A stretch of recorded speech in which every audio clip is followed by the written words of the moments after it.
Dear brothers and sisters, this morning we celebrate the feast of St. Joachim and Anne, the grandparents of Jesus, the parents of the Blessed Virgin Mary. And we see in their example what faith folks are called to have in God's promises.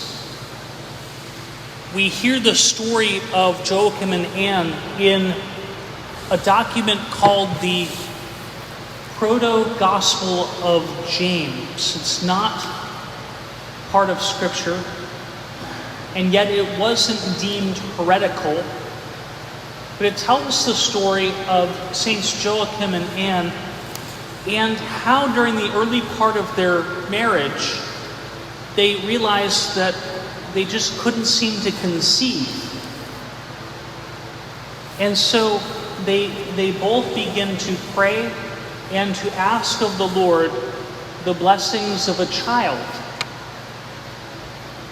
And the story is that they were both told by an angel that Anne had conceived, and then they ran to each other and embraced at the good news.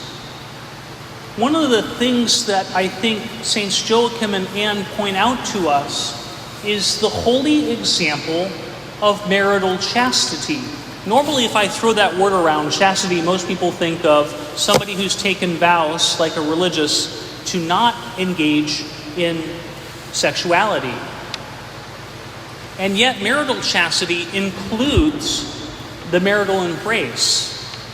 And so we see Saints Joachim and Anne as an example of holiness with all of the components of marital life.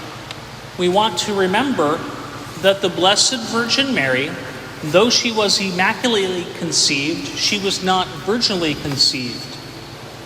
And God gave the grace of the Immaculate Conception not just to Mary, but specifically to Saints Joachim and Anne.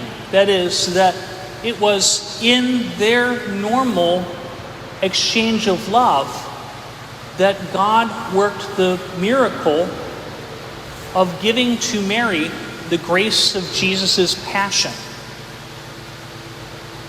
Today we also honor our grandparents, since Saints Joachim and Anne are the patron saints of grandparents. We want to remember, as we heard in the first reading as well, how we have received faith from prior generations. It could be from our own family, or it could simply be from those who have gone before us who have made a dramatic impact in our lives.